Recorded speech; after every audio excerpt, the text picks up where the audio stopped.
Hi, thank you. Hi, everyone.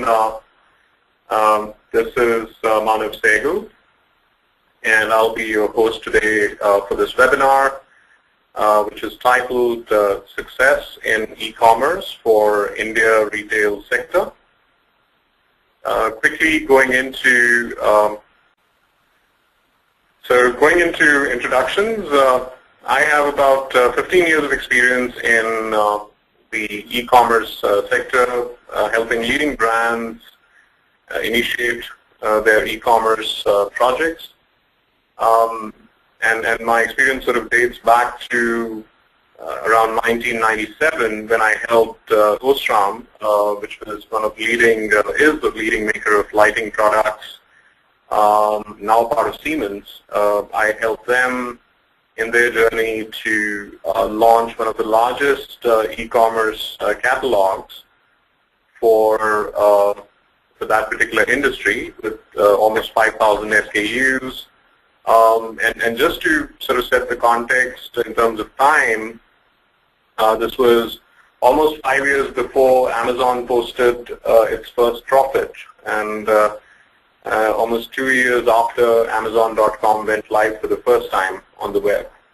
So very early days. I remember my own consultancy was listed as one of the 3 internet consultancies on Yellow Pages, which was good time. And how has the time changed since then? There's a fair bit of evolution as far as digital is concerned. And jumping straight into a lot of good news for India, for digital. I wanted you to sort of go through some of these points which you're probably already aware of. The good news continues to the number of users who are online, the number of mobile users who are online. In fact, just last year, Wikipedia reports that almost half of the new connections that were bought were smartphones. And the young demographic presents quite an interesting opportunity. So does the amount of time that they're spending online. But if you look at retail online, you start seeing a few red boxes here. I've particularly highlighted the number of visitors, although there's 43% growth for retail, which is year-on-year annual visitors as far as online retail is concerned, which is quite encouraging. The spend in terms of average transaction as far as retail websites are concerned is still on the low if you compare it with travel websites, which is on more or less triple digits. But I think the most important number is e-commerce sales reported by Forrester for retail online in India during 2012, and that's $1.6 billion, which is a number which gets dwarfed if you look at the overall e-commerce sales globally, which is close to $1 million. So it's a lot of good news, but the paradox is, where's the money? Now, let's try to understand this in terms of more developed markets where e-commerce has been around for quite some time. Let's try to identify some of the patterns and relate them to our own market. So Internet Retailer maps out top 500 internet retailers across US. As you can see the list in front of you, Amazon is right at the top, and this is 2011 data. $48 billion in online retail from that one company. 2012 data is even more encouraging, going up to close to $60 billion. And one pattern that emerges is that US top 10, and if you go down the list, it continues, is dominated by brick and click brands. So brick and mortar businesses who have adopted e-commerce as a serious channel for doing business. UK data, another market which is relatively mature, presents the same picture. brick and click brands are amongst UK's top 15 as compared to pure play e-commerce. Now, if you look at the data for retail online in India, what Comscore reports is quite encouraging. There's significant growth amongst Jabong, Myntra, Flipkart, and Snapdeal. But you only notice that pure play mostly lead India online retail, and brick and click brands have started catching up, which is fairly normal. That's how Amazon led the way, and brick and mortar businesses, traditional businesses and brands followed from the learnings very rapidly. And India is very well known for leapfrogging technologies, going straight from nothing to being the second largest telecom market in the world. So it's encouraging data. Another data point that we need to be aware of is the amount of time that our relatively young demographic is spending online. So, 15 to 34-year-olds, it's not a surprise. They're spending a lot of their time on social networking, entertainment websites, mostly online videos, portals, a lot of time on email. And if you look at retail, it's just 2% of that, time share. So if you're looking to attract this audience to your e-commerce portal or your e-commerce presence, then you need to go where your audience is. So we've studied some international patterns which we will relate to as we talk about success in e-commerce within the context of India and retail. We should also look at challenges and opportunity areas globally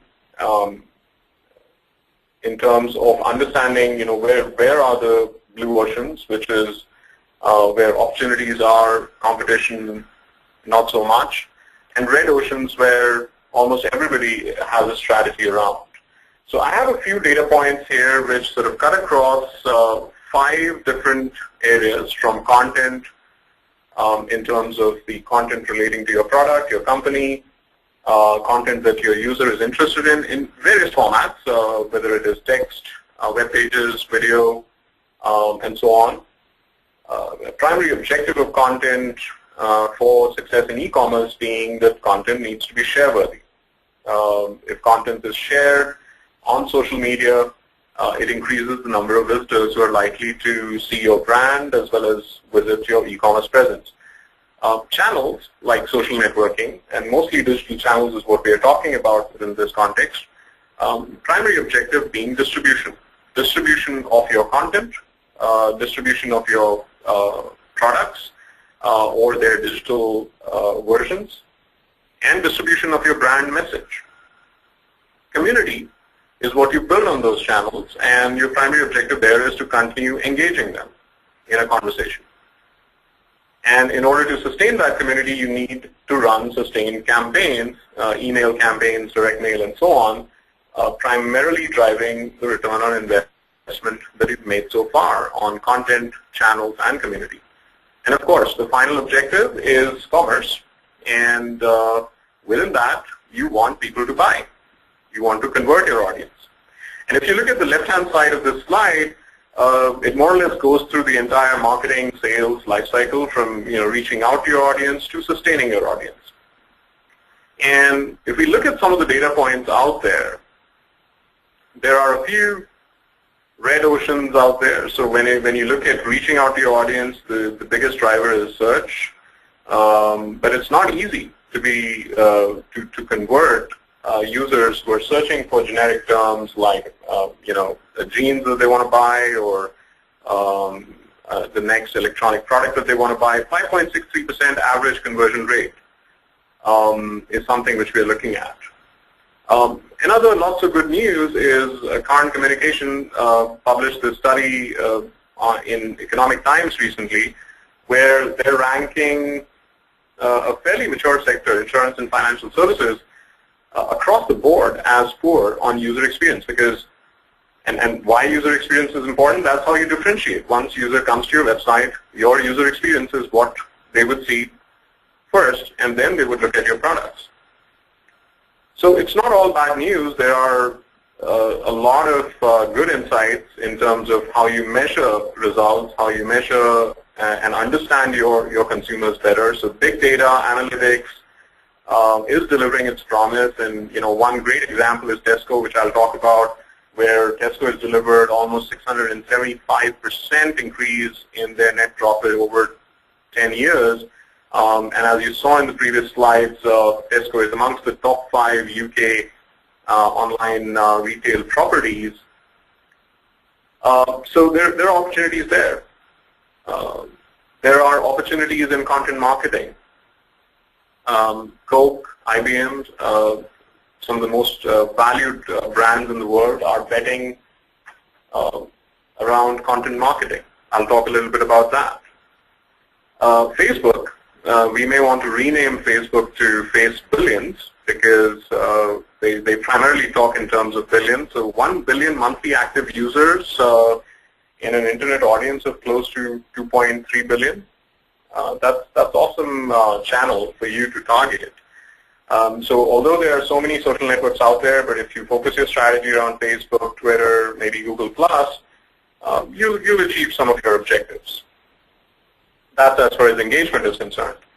Again, coming to some red oceans, when you start selling, when you start campaigning, emails are one of the best ways to run your campaigns, but then you're looking at that kind of data point for web industry in terms of number of emails opened and click-throughs.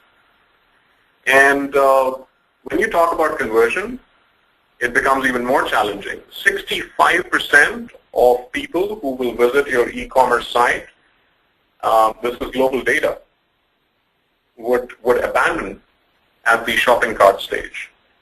Only 2%, 2 out of 100 people who are visiting your e-commerce store would actually click purchase and complete the transaction.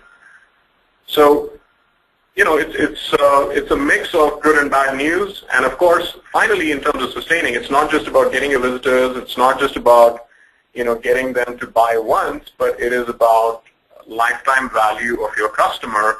How do you sustain? And when you talk about sustainability of e-commerce models, only 4 or 5 companies come to top of mind: Apple, Facebook, Google, and Amazon. And it took Amazon 7 years to turn profitable. So, so there are challenges. E-commerce is hard. Marketing is even harder for e-commerce. So what do we do about it? We need to prepare. And the way we are recommending to our customers in terms of how to prepare for this e-commerce journey, regardless of where you are within this journey, it's a continuous cycle. Again, looking at those 5 C's of e-commerce success, eDynamic has prepared a proprietary methodology called E3M for short, e-commerce marketer maturity model. It's a marketer's perspective on how to make e-commerce successful. So you may have seen some of these in the invite for the webinar, and that's how content for the rest of this webinar is laid out. So there are 7 strategies that I will very quickly walk you through. I'll focus on practical advice that you can implement today within your business fairly quickly at low cost with some quick wins. Some of these are early wins, the top 3 I would say, or top 4 in fact. The rest are for more mature players. They need more sustained activity. But then again, I'll try to focus on ideas that you can convert to reality as soon as possible. And finally, I'll talk about what I've studied as far as the 4 major success stories online are concerned, what I call the e-commerce ecosystem play. And the acronyms that you're seeing on the right-hand side is a standard marketing acronym, IDA. I've replaced the last A with a C for convert. So it's attention, informed, desire, and action, or attention, informed, desire, and convert. And the point is that each of these strategies, each of these 7 strategies and the 8 master strategy, I would call it, would achieve a certain objective of marketing. So let's, with that, I'll give a pause for you to sort of, appreciate this model, because we'll run through it and I will refer back to it, and we'll quickly jump into an audience poll where it'll help me understand a little bit more about yourself and where you're from, where you are in terms of your e-commerce journey, and that will help me tailor the rest of the content to your specific requirements. So over to the audience poll.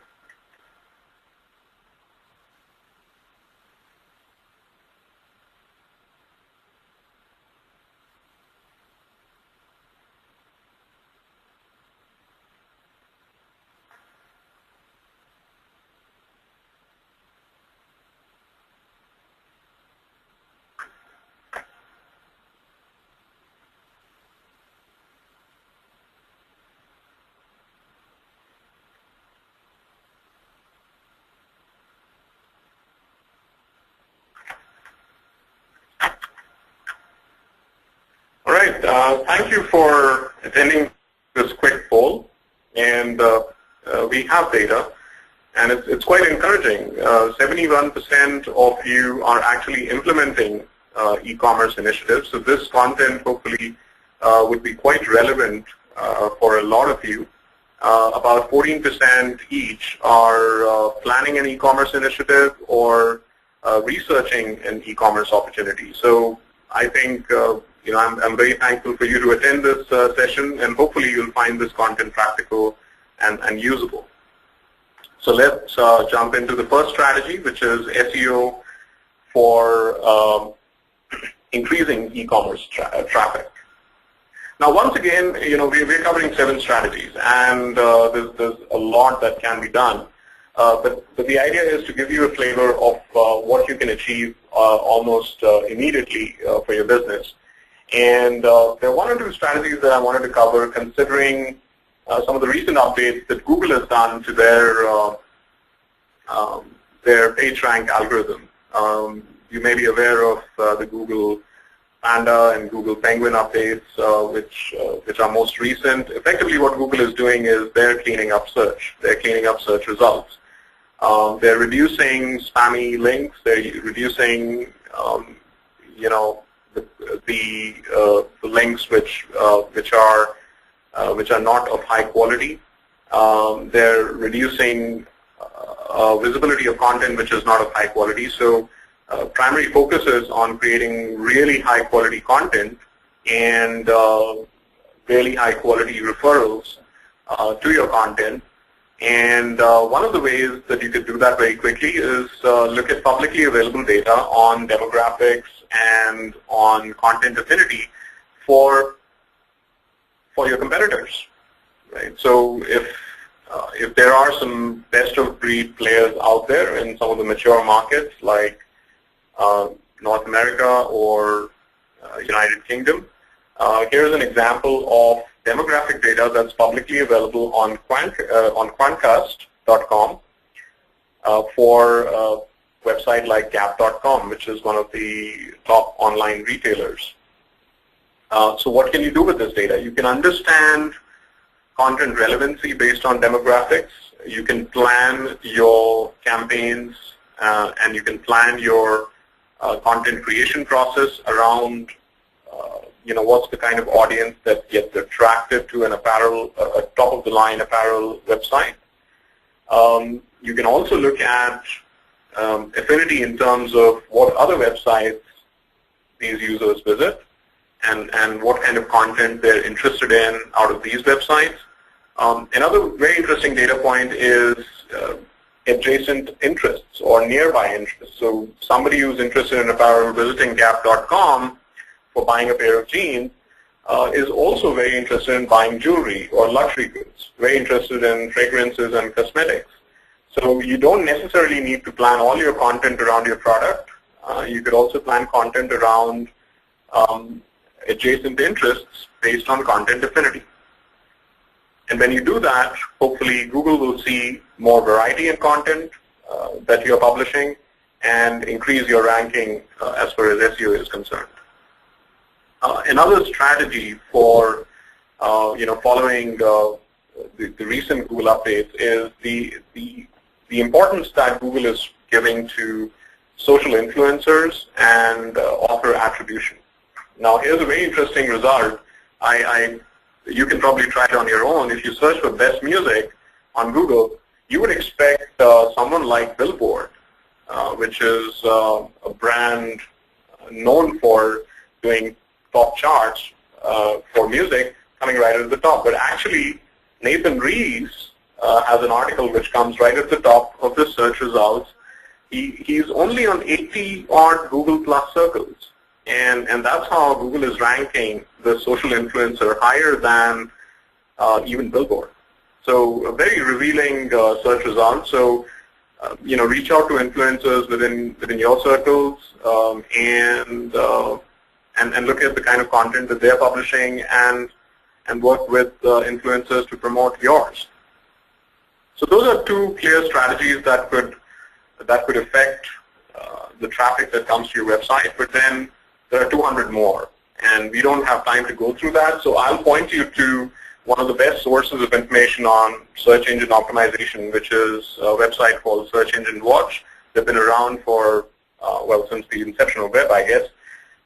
And they've published this very, very good article on enterprise SEO strategy. And if you just go through the way they've mapped this journey out, shows how comprehensive an SEO strategy needs to be in terms of covering search, site, and social, covering analytics, workflow and reporting, forecasting, and so on.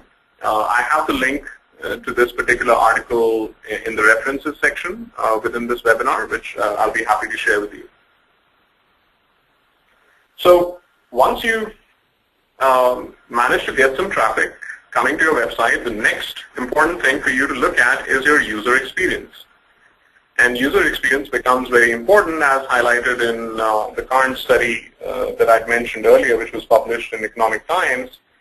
And when you look at user experience, I have a few best-of-breed examples here for you. And what I wanted to do was highlight a few design patterns which you can start implementing fairly quickly for your e-commerce presence. One user experience pattern which is becoming very common is menus, which effectively work like interactive catalogs. So if you go to Amazon, the menu is actually open for you, and you can actually start browsing a product that you're interested in. They've got their featured product right there in front of you without you having to even do one click. So it's all on hovering your mouse, and you get to the product that you want.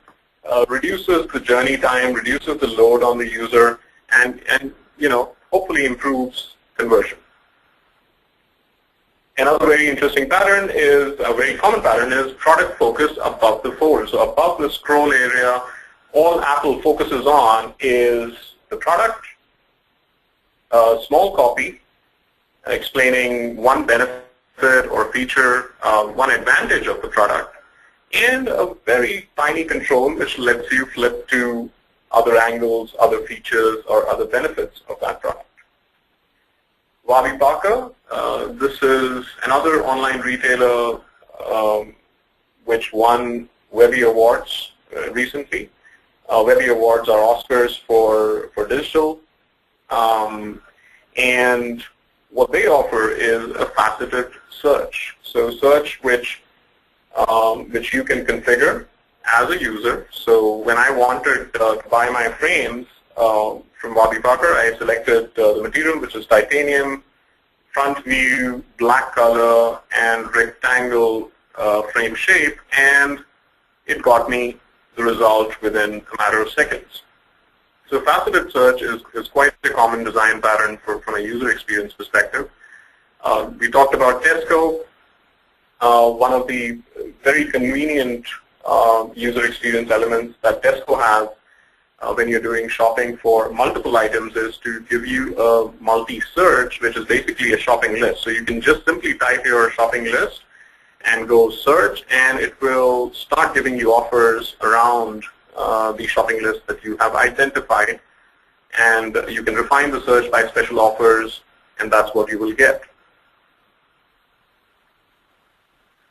And finally, Mr. Porter, another Webby Award winner, focuses on content marketing and gives you a product content slideshow to very easily navigate not just information about your product, but also the content related to it.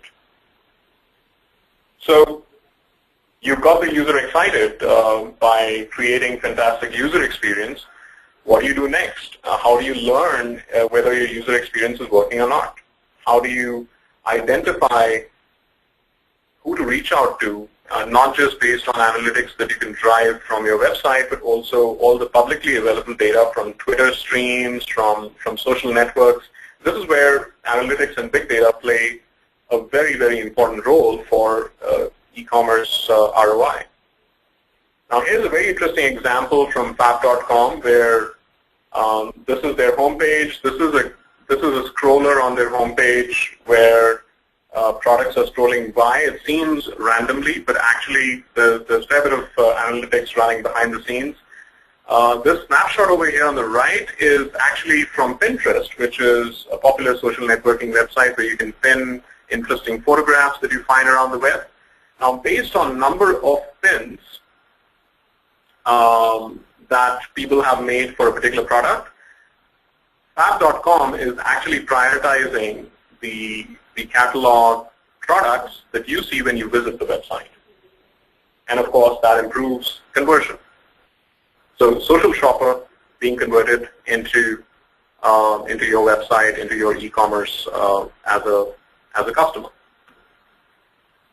This is a slide all thanks to McKinsey & Company. They published this presentation on big data on SlideShare. I have the link in the references section.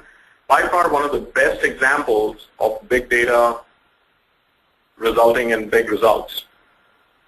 So 675% increase in net profits over a 10-year journey. And if you put a window around when Tesco had about 10% data analyzed, internal and external, and business-linked initiatives, to when they had 100% data analyzed and linked initiatives around e-commerce, it gives you a very fantastic view on a journey that began in more or less a linear fashion in terms of time over profits to becoming completely non-linear and exponential as technology caught up. An amazing example of big data results. So you've done big data, you've done user experience. Now, how do you get your brand out there? How do you compete with other brands out there? Content marketing is a tool which companies none other than Coke and IBM are betting serious money on. And I'll let Coke speak to you in this follow-up slide. This is from another presentation on SlideShare. I have the link which talks about Coke's liquid and linked content marketing campaign. And the whole idea is about creating content that your users want rather than the content that you want to show the users. And it's a very powerful concept. There's a lot of content around this content marketing campaign that's available on the web. A few links are there in the references section. But something to think about. Are you creating share-worthy content that scales exponentially in value? Here's another example. Very quickly, if I were to ask you whose Facebook page this is, you'll probably say some teenager who loves adventure sports. But actually, it is Red Bull's page, an energy drink maker. And the content that they're uploading is, a guy somersaulting in front of Taj Mahal. It links very well to their tagline, which is Red Bull or drinking Red Bull gives you wings. But look at the number of likes that these photographs are attracting. Red Bull's Facebook page is probably one of the most popular. I think 35 million likes, if I'm not incorrect, of followers. So again, content which the users want rather than content that you want to push to the users. Finally, we did see a Facebook page. So, what can we do to bring social media and retail industry together? So here are a few examples. Calvin Klein is the brand which sells the most online. It's one of the most favorite brands for online shoppers. And they're doing something interesting. They're bringing social into their product catalog, into their website. So the way they're doing it is there is some big data at play over here. If you see the numbers, this is the number of times these products imagery are being liked or followed or pinned within the social media, and according to these numbers, they're prioritizing their product catalog, very similar to the example that I'd shown you earlier from Pinterest. And they're bringing in tweets, which may be relevant, and of course, you can browse the product catalog right there from their website. So bringing in social trending back into your website, back into your product catalog. Here's another example which talks about social influencers. So kind of the opposite of what I just showed you, product catalog into social streams, right? So if you're on Twitter and you have someone who has thousands of followers, a lot of reshares, all they need to do is give a link to your product catalog, and when someone clicks View Media, they can actually see your catalog or your product come up, and they can buy right from here. So that brings social media and retail, online retail together.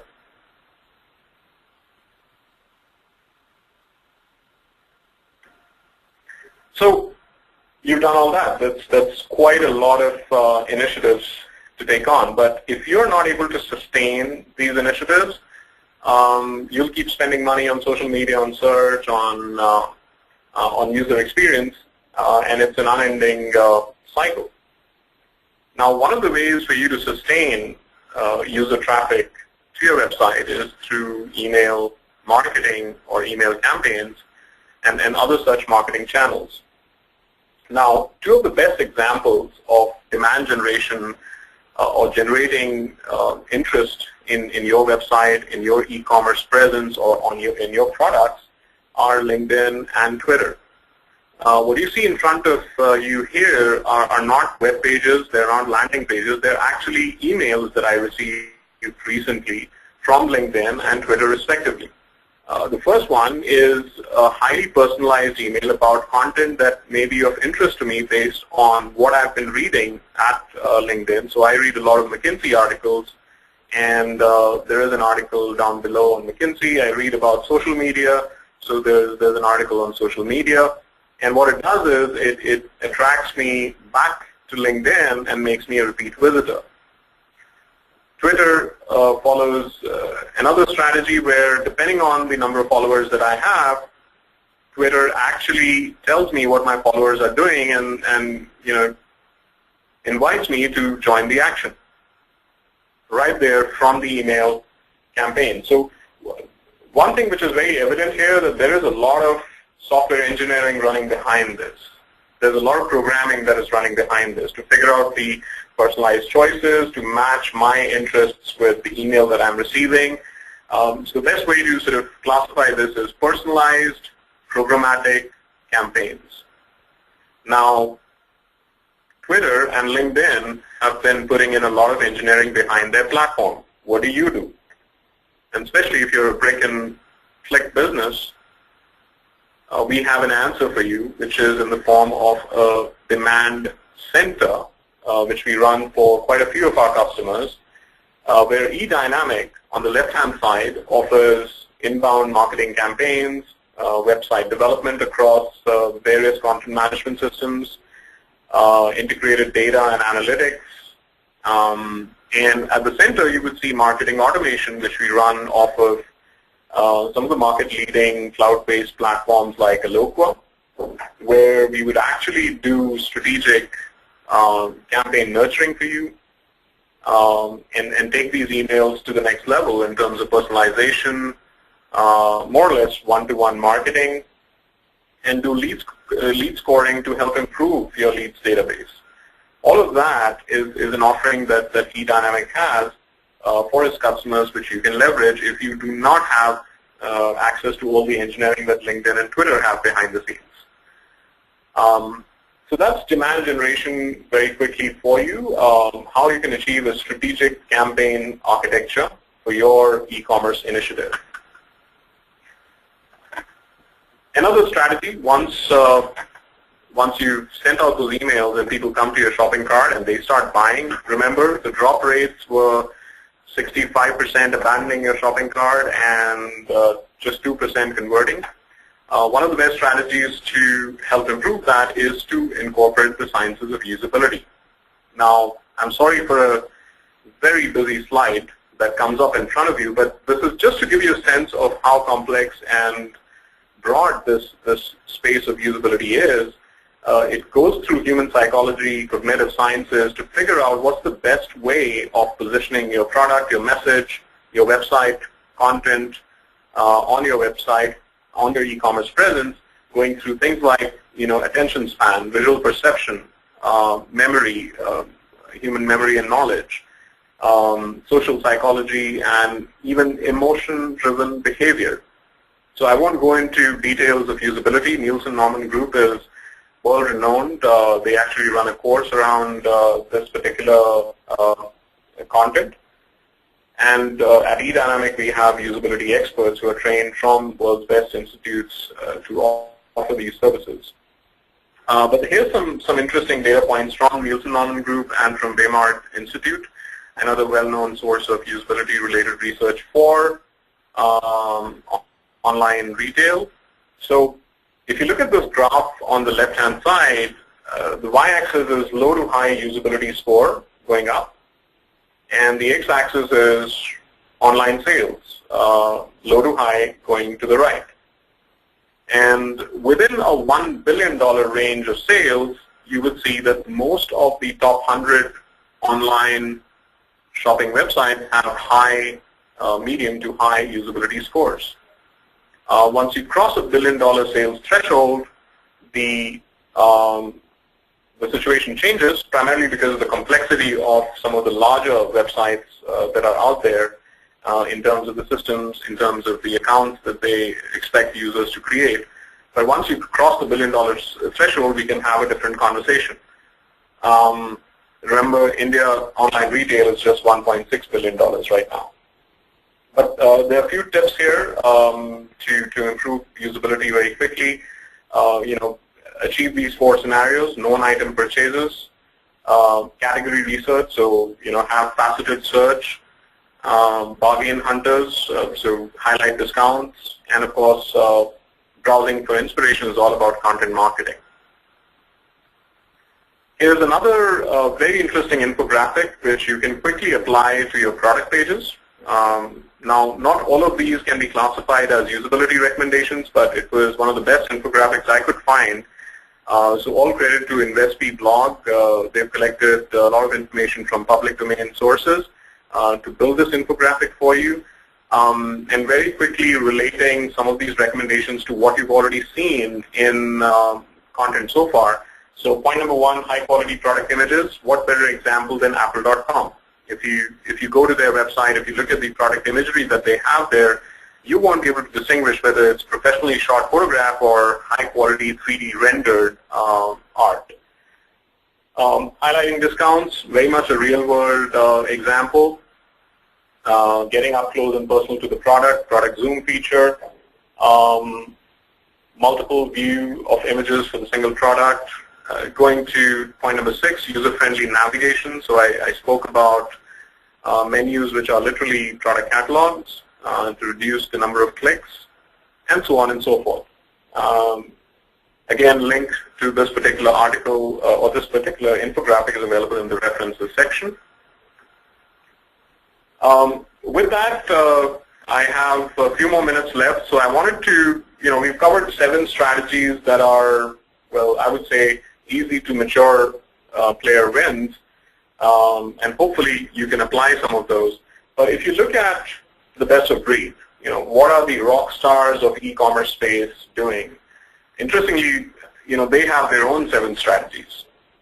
So what I did was I looked at Amazon, I looked at Apple, I looked at Facebook and Google, and if you map them out to these 7 strategies: network, player, mashup, exchange, producer, services API, and device, they all have something or the other going on in this area. So network really is all about creating a connected network of all of your offerings, and of course bringing in the community. All of them have networks, like Google Plus, for example.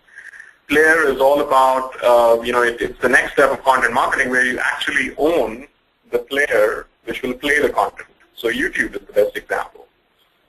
Mashups, where you can mash up services. Exchange, best example, the app economy, right? iTunes Store or Android's app market or Facebook apps, huge money spinner for these companies. Producers really tools that are needed to create the players or the content for the players, or the apps for the exchange. They all have a producer or development tool strategy. Services API, they all have open APIs, some of the best in the world, if not the best. And they all have a device strategy. Apple, Amazon, and now Google with Google Glass have their own devices. Facebook is squarely targeting mobile as a strategy. So that's how the big players play. And finally, I'm coming to what your e-commerce play is and how eDynamic can help. So very quickly, talking about eDynamic, we've been around for quite some time. We've done several projects globally, mostly working with mid-sized companies to Fortune 500. One of the differentiators for us as a full-service digital marketing agency is that we verticalize our offerings. So whether it's financial services and insurance or retail in this case, and that offers more comfort to our customers that we understand their business needs much better than an agency which offers generic services. We're based all across the globe. India is a major hub for us. I'm based out of New Delhi, Gurgaon. And here's another differentiator for eDynamic. We cut across the entire ecosystem end-to-end, from content management, where we partner with World's Best, Sitecore, Extron, and others, Drupal on the open source side, to demand generation, where we partner with Eloqua, which is now part of Oracle, CRM, where we have solutions for Salesforce.com, to dashboarding and social listening, and of course campaign management, which I had communicated to you. So not only do we have marketers who understand your marketing challenge from an e-commerce perspective, but we also have very strong technology foundation end-to-end to bring this to reality for you. So finally, a big thanks to all of these content sources on the web. I've highlighted the names here just to give a resounding thanks to these fantastic information sources that are available on the web, without which I could not have prepared this content for you. And I hope you found it useful. You can send me an email if you want a soft copy of all of these links. I'll be happy to share them with you. And of course, the webinar is going to be available on our website, so you can come back and you can relook at this list and check out content. So for SEO, for example, I have more links than what I have referred to in some of my slides. And finally, the E3M, or the e-commerce marketer maturity model, how we can help you across these 7 strategies, and of course, building a long-term relationship with your organization in your e-commerce journey to hopefully even achieve the e-commerce ecosystem play. My ambition is that we go from $1.6 billion as online retail India to something 10 times bigger than that, much sooner than what Forrester predicts as a country. And I'm pretty confident from what I've seen so far that we can achieve that. So with that, I'll open the floor for some questions. We have about 13 minutes left, right? Or 10 minutes.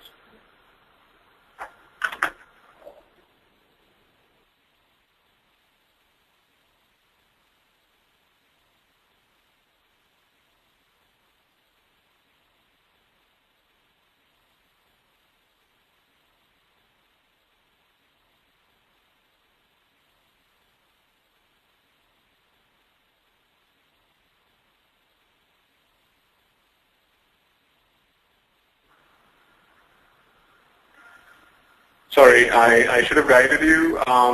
You can send your questions, or rather you can type your questions on the GoToWebinar panel on the right-hand side. You will see a whole bunch of options. There's one called questions. So if you just open that tab, you can actually start typing a question. We already see the first question coming up from one of our participants. So I won't name the participants, but I will relate the question. So it is, do you have some behavioral data on online shoppers in India? So this is a very, very important question.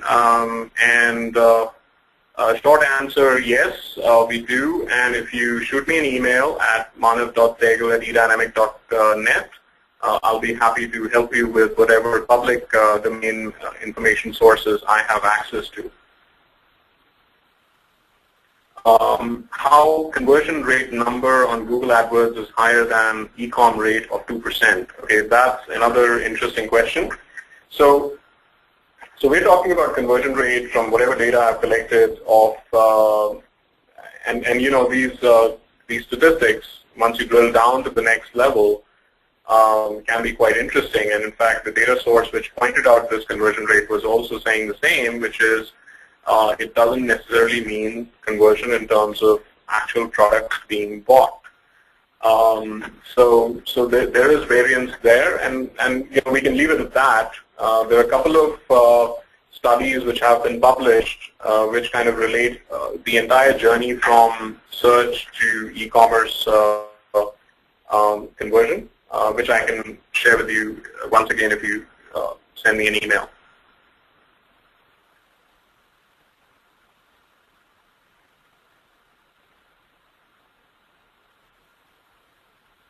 So most of the questions that I'm receiving here are relating to data points, benchmarks, relating to the industry. So this is very exciting because this shows that things are getting real.